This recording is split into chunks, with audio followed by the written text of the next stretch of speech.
పరిశీలన చేస్తున్నాం.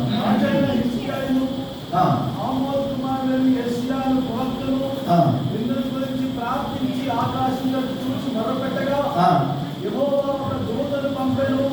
అతడు అశ్షూరు రాజు తండ్రులను పరాక్రమశాలులందరినీ సేనా నాయకులను అధికారులను నాశనం చేయగా అశ్షూరు రాజు సిగ్గునందిన వారే తన దేశంలోకి తిరిగిపోయెను.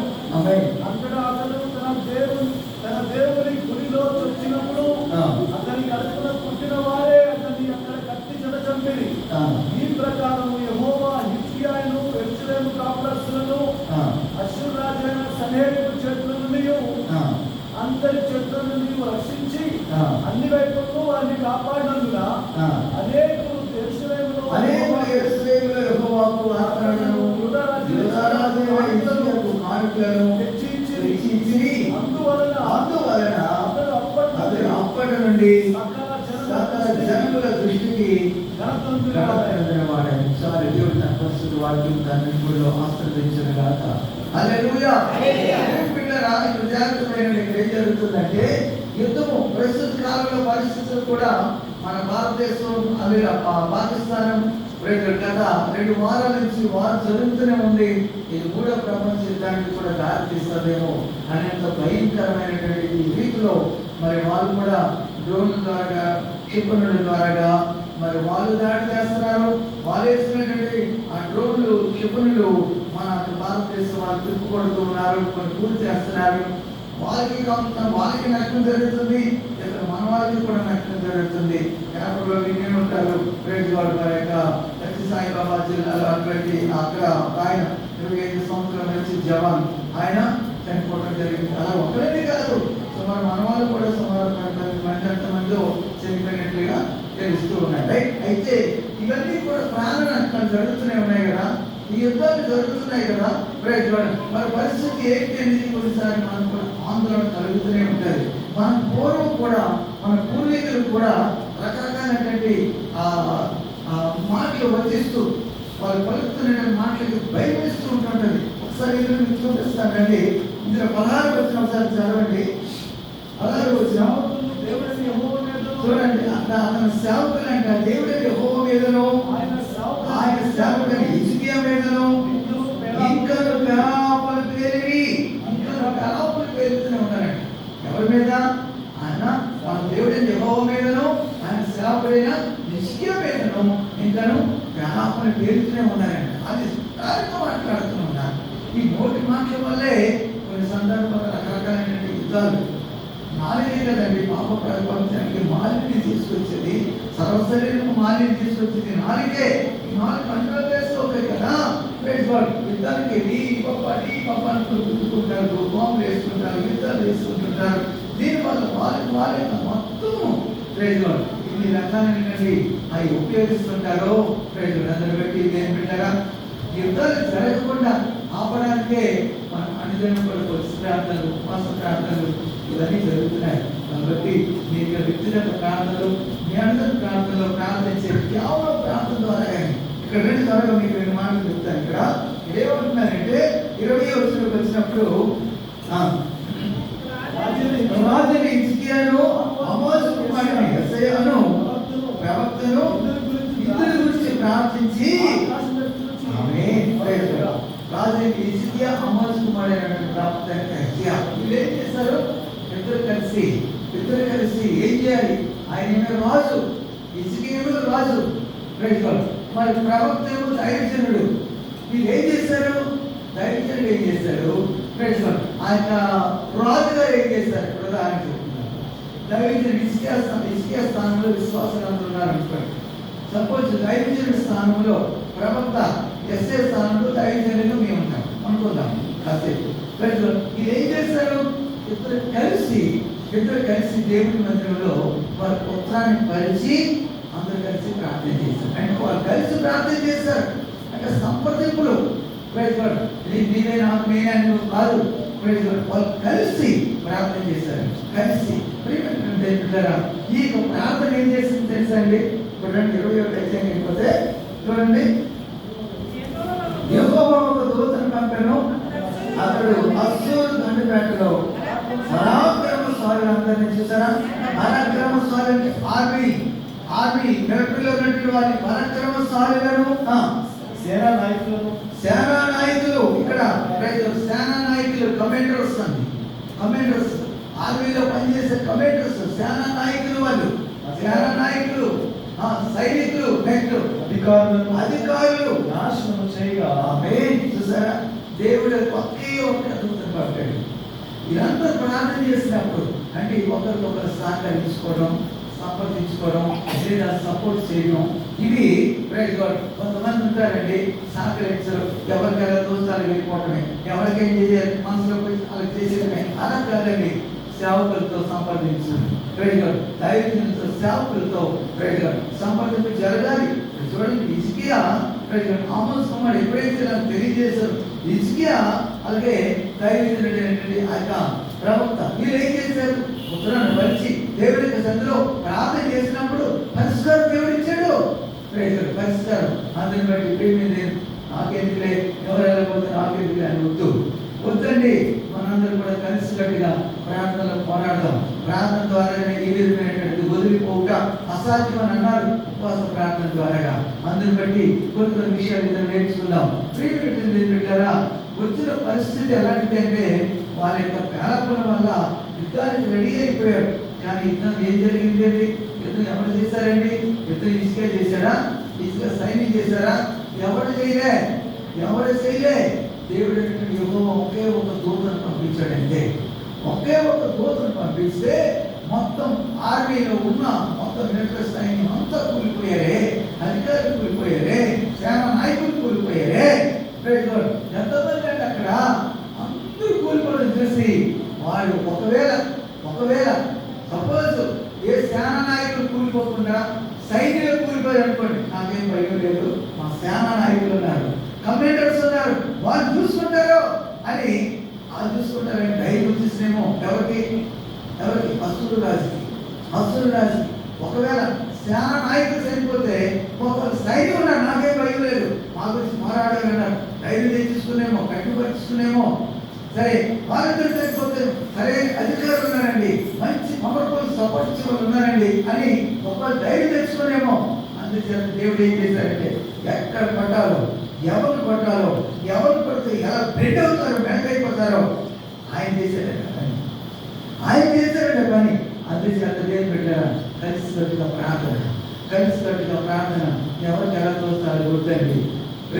సేవకులు సంపాదించండి. ఈ విధంగా అని మనం కలిసికట్టుగా చేసినప్పుడు దేవుడు తన కార్యాలు జరిగిస్తూ ఉంటాడు. సరే, ఇప్పుడు చూసాం కదా. అయితే హిజ్కియాకి కూడా ఒక దినాన్న మరణకరమైన రోగం వచ్చింది. మరణకరమైన రోగం వచ్చింది. అందులో చూడండి, మీకు మాట 24 రోజులు చూడండి ఒకసారి. హిజ్కియా రోగి అయి మరణ దశలో ఉండెను.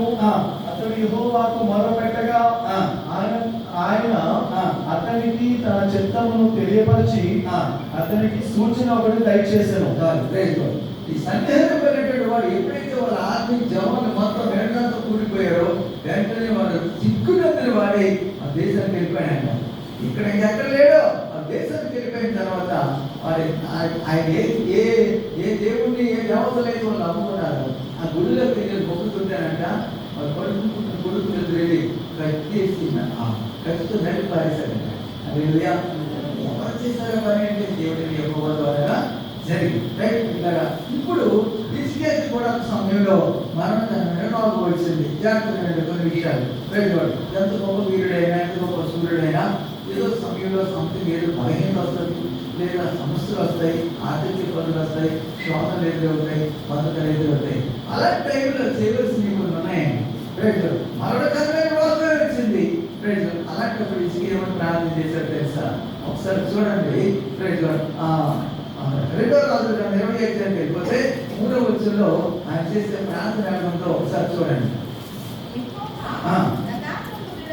యెహోవా యథార్థవంతుడై సత్యముతో నీ సన్నిధిని ఎట్లు నడుచుకుంటున్నావు, నీ దృష్టికి అనుకూలంగా సమస్తమును ఎట్లు జరిగించుతున్నావు, నీ కృపతో జ్ఞాపకం చేసుకోమని హిజ్కియా కన్నీరు విడిచి యెహోవాకు ప్రార్థన చేశాడు. దర్శకుడు కూడా కన్నీటి ప్రార్థన గురించి కొన్ని విషయాలు చెప్పడం జరిగింది.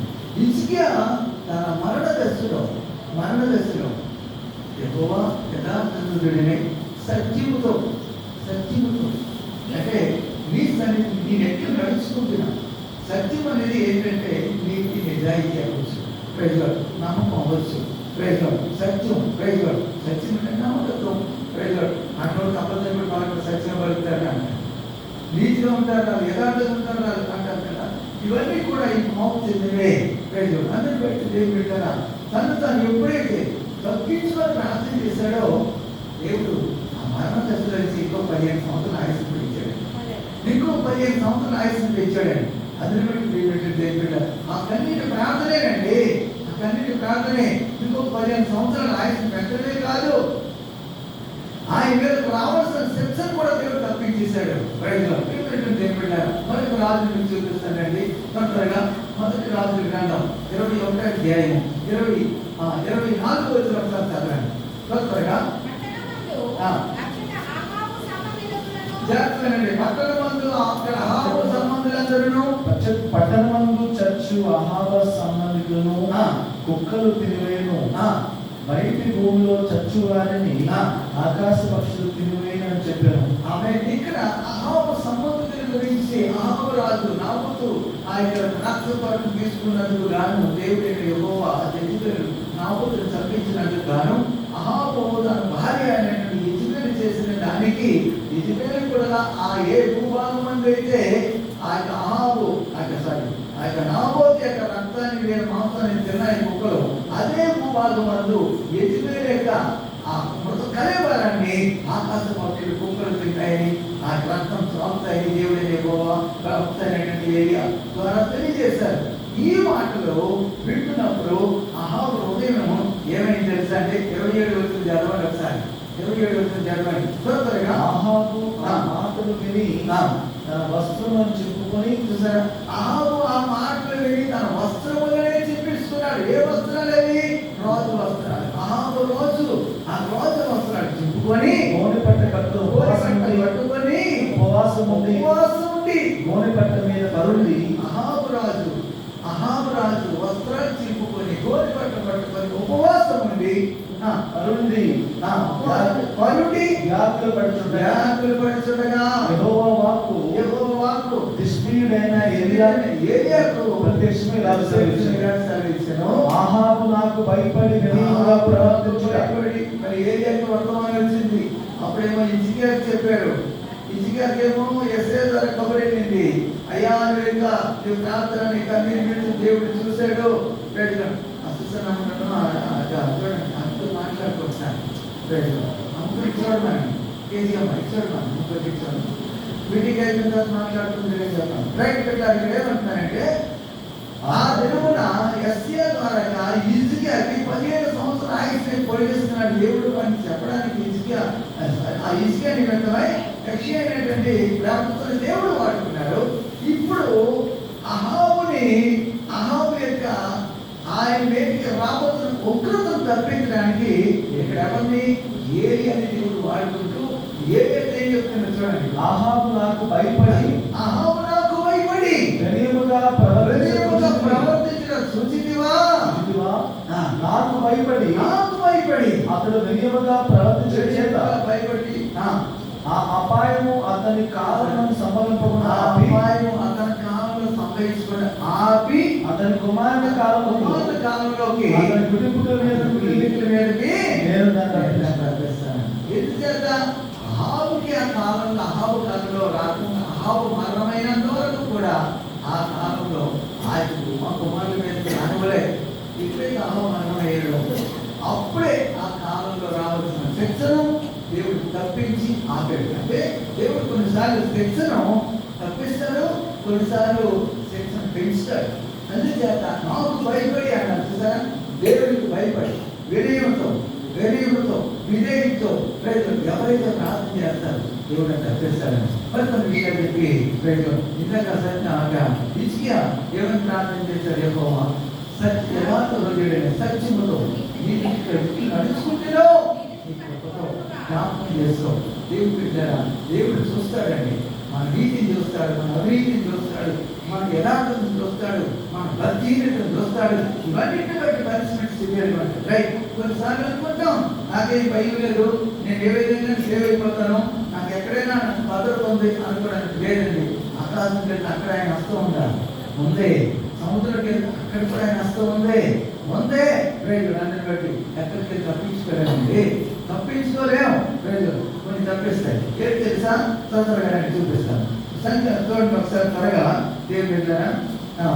సామెతల గ్రంథానికి వెళ్ళిపోదాం. సామెతలు 11 అధ్యాయం వెళ్ళిపోతారండి. సామెతలు 11 అధ్యాయము 4, 5, 6 వచనాలు చదువుకుందాం త్వరగా. ఉగ్రత ధర్మందంట, ఆస్తి అక్కడికి రాదంటండి. ఏం తప్పిస్తుంది? ఏం తప్పిస్తుందంట? నీతి. నీతి. ఈ నీతిని దేవుడు చూస్తాడు. ఈ నీతిని ఇసుకేకి మనం తప్పించడానికి కారణం ఏంటంటే ఆ నీతిమంతులేనే కదా, నీతిమంతులేనే కదా.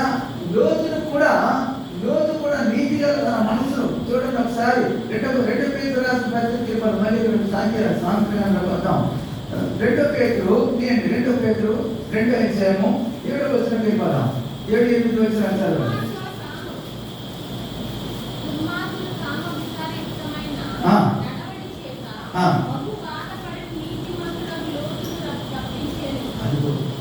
బహు బాధపడుతున్నటువంటి ఆ దుర్మార్గుడు కామవికారము చేత, ఆ దుష్టశాస్త్రాల చేత వారు చేసిన దుష్క్రియలు బట్టి సోదమ గోమర మీదకు వస్తున్నటువంటి ఆయన లోతు కాలంలో చేసినటువంటి ఆ దుష్టక్రియలు బట్టి వారి మీదకు వస్తున్నటువంటి ఉగ్రతను దేవుడంట నీతి గల తన మనసును రోజు నొప్పించుకున్నటువంటి ఆ లోతును దేవుడు ఆయన అక్కడి నుంచి ఏం చేశాడండి? తప్పించేశాడు.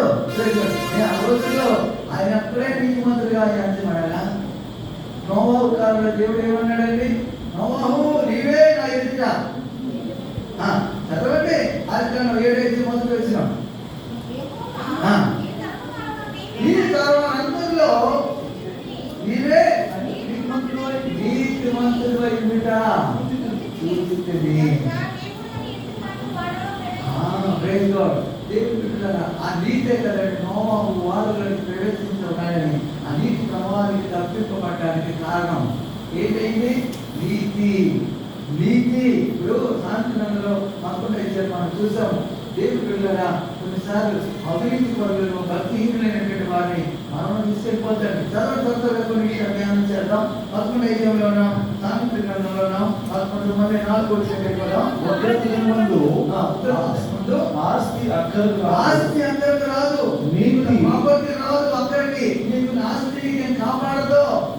నీకు ఏమీ కాపాడలేవు. నీతి మాత్రమే మరణం నుండి రక్షిస్తుందంట. యథార్థవంతుల నీతి వారి మార్గమును సరళం చేయు, వారి మార్గాలన్నీ సరళం చేసి పెడుతుందండి. భక్తిహీనుడు తన భక్తిహీన చేతనే పడిపోవు. భక్తిహీనుడు తమ భక్తిహీనత చేతనే పడిపోతారు. మంచి చేతని భక్తి కలిగి ఉండమంటారు. భక్తి కలిగి ఉపవాసం ఉండాలంటే కొంతమంది భక్తి మనం చర్చిగా రారు, ప్రార్థనకు రారు, ఉపవాస ప్రార్థనకు రారు. అది భక్తిహీనత అంటారు. కానీ భక్తి కాదని భక్తిహీనత నీకు తెలుసు, భక్తిని చేయాలని తెలుసు కానీ చెయ్యవు. అది భక్తిహీనత. ఎవరు పడబడతారో నీ భక్తిహీనత నేను పూర్తి చేస్తుందంట. నెక్స్ట్ చదవండి. యథార్థవంతుల నీతి వారి మార్గం సరళ చేయు, వారి మార్గం ఏం చేస్తుందండి? 6వ వచనం చెప్పాను. యథార్థవంతుల నీతి వారిని విమోచించును, విశ్వాసఘాతకులు తమ దురాశ వల్లనే పట్టబడుతున్నారు. విశ్వాసఘాతులు తమ దురాశ వల్లనే. విశ్వాసంతో ఉండాలి. విశ్వాసం లేకపోతే ఏమవుతుంది? విశ్వాసఘాతకులు తమ దురాశ చేత పట్టబడతారంటే లోపల నీతిమంతులు ఎవరు లేరు. కానీ నీతిని అనుసరించి నడుచుకోవాలని దేవుడి కోరిక. బైబిల్ అందుకే రోమిలకు రాసిన పత్రికలకు వెళ్ళిపోతాం. మళ్ళీ ఇక్కడికి వస్తాం. తర్వాత రోమిలకు రాసిన పత్రిక 3వ అధ్యాయానికి వెళ్ళిపోతాం. 3వ అధ్యాయం 11 వచ్చి ఏమంటున్నాడంటే నీతిమంతుడు లేడు, ఒక్కడు లేడు. నీతిమంతుడు మాట్లాడాలి బైబిల్. దేవుడి వాక్యం నీతిమంతుడు లేడు, ఒక్కడు లేడు. దేవుడు వెతుకోవారు లేరు. అందరూ పనికిమాలి వారు అయిపోతున్నారు. ఏమి చేయబడి చేసేవాడు లేడు, ఒక్కడును లేడు. చూసారా, మేలు చేసేవాడు లేడు, ఒక్కడును లేడు. ఏం జరుగుతుంది నెక్స్ట్ అంటే చేయండి. అందరూ త్రోవ తప్పి యాకముగా పనికి మాలిన వారైపోయారు. మేలు చేసేవాడు లేడు, ఒక్కడును లేడు. వారి గొంతులు తెరిచే సమాధి.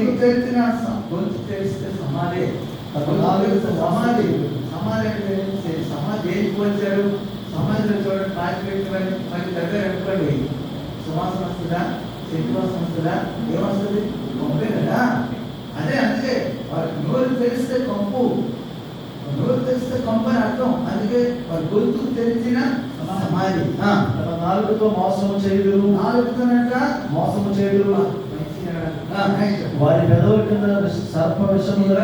ఎవరంటే నీతిహీనులు, భక్తిహీనులు లేదా నీతిమంతులు కాని వాళ్ళు ఇవన్నీ చేసే పనులండి. అందులో ఒకసారి చూద్దాం. 20వ వచనం వెళ్ళిపోతారండి. ధర్మశాస్త్ర సంబంధమైన 22వ వచనం చదవండి ఒకసారి. అది యేసుక్రీస్తునందలి విశ్వాస మూలమైనదై, యేసుక్రీస్తునందలి విశ్వాస మూలమైనదై నమ్మువారందరికీ కలుగు దేవుని నీతి అయినది. నీతే ఆ నీతి విశ్వాస మూలంగా వచ్చిన నీతేనండి. అందుకే కదా, ఈ నీతి లేకపోతే ఒకరితో తప్పించుకోలేము. రోమిలకు రాసిన 5వ అధ్యాయంలో చూడండి, 5వ అధ్యాయంలో 9వ వచనమంట, నీతి నిశ్చయముగా ఉగ్రత నుండి, దేవుని ఉగ్రత నుండి మనం తప్పించుకోవడం. కాబట్టి ఆయన రక్తము వలన ఇప్పుడు నీతిమంతులుగా తీర్చబడి మరింత నిశ్చయముగా ఆయన ద్వారా ఉగ్రత నుండి రక్షించబడుతుంది. ఉగ్రత కానీ యుద్ధాలే కానీ దేవుని రక్షించబడాలంటే యేసుక్రీస్తు రక్తమందరి ఆయన ద్వారా, యేసుక్రీస్తు ద్వారా మనం తప్పించబడతాం. ఆయన ద్వారా నమ్ముకున్న వాళ్ళ నీతి, మనసుకు నీతి కలిగినట్లు హృదయమందు విశ్వసించిన రక్షణ కలిగినట్లు నోటితో ఒప్పుకున్న వాళ్ళని రోగిలకు రాసినటువంటి పత్రిక 10:9 వచనాల్లో ఈ మాటలు రాయబడ్డాయి. కనుక దేవుని బిడ్డలారా, మనుషునిగా మనకు రక్షణ కలగాలి, నీతిమంతులు అవ్వాలి అంటే యేసుక్రీస్తు రక్తం ద్వారానే. ఈ లోకంలో పాపి అయిన మనుషులు నీతిమంతుడు లేడు, ఒక్కడును లేడని అన్నారు కదా. మరి ఎలా అందరూ వారి మాటలు, వారి ప్రవర్తన వాళ్ళే ఒకరితో గురవుతున్నారు. ఆ ఉగ్రతను తప్పించడానికి యేసుక్రీస్తు రక్తం వాళ్ళ నీతిమంతులుగా తీర్చబడుతున్నారు. ఆ నీతిమంతులుగా ఉన్నటువంటి వాళ్ళ గురించి కొన్ని విషయాలు చెప్తాను. ఇప్పుడు సాంస్కృతిక గ్రంథంలో ఉన్నాం. సాంస్కృతిక గ్రంథం 11వ అధ్యాయంలో 8వ వచనంపై పదం, నీతిమంతుడు బాధ నుండి తప్పించబడతాడు, భక్తిహీనుడు బాధపాలవును. నీతిమంతుడు బాధ నుండి తప్పించబడతాడు, భక్తిహీనుడు బాధపాలవుతాడు. భక్తిహీనుడు తన నోటి మాట చేత తన పొరుగు వారిని నాశనం తెప్పించాడు. తన నోటి మాట చేత పొరుగు వారిని నాశనం పని చేస్తున్నాడు. తెలివి చేత నీతిమంతులు తప్పించుకుందరు, నీతిమంతులు తప్పించబడతారు. నీతిమంతులు వర్ధిల్లుట పట్టణము సంతోషకరము, భక్తిహీనులు నశించిన ఉత్సాహం. నీతిమంతులు వర్ధిల్లటం అనేది పట్టణానికి సంతోషం. పట్టణానికి ఎందుకంటే నీతి కార్యాలు చేస్తారు, వాళ్ళు మంచి మార్గాన్ని చూపిస్తారు, పక్కదారి చూపించరు. ఆ నీతియే మరణం నుండి తప్పిస్తుందని చెప్పేసి పక్క పేజీ తీయండి ఒకసారి. 12వ అధ్యాయంకి వెళ్ళిపోతారండి. 12వ అధ్యాయంలో చూడండి ఏం చెప్తున్నారో. 12వ అధ్యాయంలో ఒకసారి 28వ వచనం చదవండి. నీతి మార్గమునందు జీవము కలదు, నీతి మార్గమునందు జీవము కలదు, దాని త్రోవలో మరణమే లేదు. దాని త్రోవలో అసలు మరణమే లేదండి. నీతి మార్గమునందు జీవము కలదు, దాని త్రోవలో మరణమే లేదు. నెక్స్ట్ మాట 28వ మాట చదవండి. 26వ వచనం చదవండి. నీతిమంతుడు తన పొరుగు వారికి దారి చూపుతాడు. నీతిమంతుడు తమ పొరుగు వారికి దారి చూపిస్తారు. దారి ఏ దారి? మంచి దారి. ఇప్పుడు మళ్ళీ పక్కకి వచ్చేదాన్ని 11వ అధ్యాయం వెళ్ళిపోదాం. 11వ అధ్యాయం చూడండి, 18వ వచనం వెళ్ళిపోదారండి. భక్తిహీనుడి సంపాదన వారిని మోసము చేయును, నీతిని విత్తువారు శాశ్వతమైన బహుమానమును. నీతిని విత్తేవా బహుమానం, శాశ్వతమైన బహుమానం. శాశ్వతమైన నీ బహుమానానికి శాశ్వతంగా ఉంటుంది. నీతి విత్తడం ట్రై చేయండి. అందుకే కదా నోవాహు నీతిమంతుడిగా ఎంచబడ్డాడు కాబట్టి ఆయన శాశ్వతమైన బహుమానం పొందుకున్నాడు. పెట్టారా ఆ నీతిమంతులు బట్టి ఆ కుటుంబీకులందరూ అప్పటి కాలంలో ఉన్న నీటి ప్రభావం ద్వారా ఎంతో మంది, వేల మంది, లక్షల మంది వెళ్ళిపోయినా కానీ మొత్తం మొత్తం భూప్రపంచం అంతా నాశ అయిపోయినా కానీ ఆ నీతి మంత్రులను కారణం పెట్టి స్వాస్థ్యంగా రక్షించబడ్డాడు. హల్లెలూయా. రైట్, ఇంకో మాట్లాడారు 19వ పదంలో యథార్థమైన నీతి జీవదాయకము దుష్టక్రియలు విడవక చేయవాడు తన మరణానికి చేయను. తన మరణానికి చేరిపోతాడు. దుష్క్రియలు విడవకుండా నీతిగా ఉన్నావా, నీతి మంత్రులుగా జీవించావా, వెంటనే దుష్కాలు చేయలేవు. ప్రయోజనం చివరికి 2 మాటలు చెప్పి ముందుకు చేస్తానండి. త్వరగా రండి. ఇప్పుడు 30 వచ్చిన పదం నీతి మంత్రులు ఇచ్చు ఫలము జీవవృక్షము. నీతి మంత్రులు ఇచ్చే ఫలము జీవవృక్షము. జ్ఞానము గలవారు ఇతరులను రక్షించుదురు. నీతి మంత్రులు భూమి మీద ప్రతిఫలం పొందుకుంటారు. భక్తిహీనులను పాపులను మరణిశ్చయముగా ప్రతిఫలం పొందుతారు కదా. చూసారా, నీతి మంత్రులు భూమి మీద ప్రతిఫలం పొందుకుంటారండి. నీతి మంత్రులు దేవుడు విధిస్తున్నాడు. ఆ విత్తనాలు నీతి మంత్రులకి దేవుడు లేదు చేసే దేవుడు అండి. ప్రతి ఒక్క మాట చెప్పి ముగించేస్తాను. చూడండి, యెషయా గ్రంథానికి వెళ్ళిపోదాం. యెషయా గ్రంథానికి వెళ్ళిపోతే అక్కడ యెషయా గ్రంథంలో 32వ అధ్యాయంలో 17వ వచనంలో మాట రాయబడి ఉంటుందండి. చూడండి,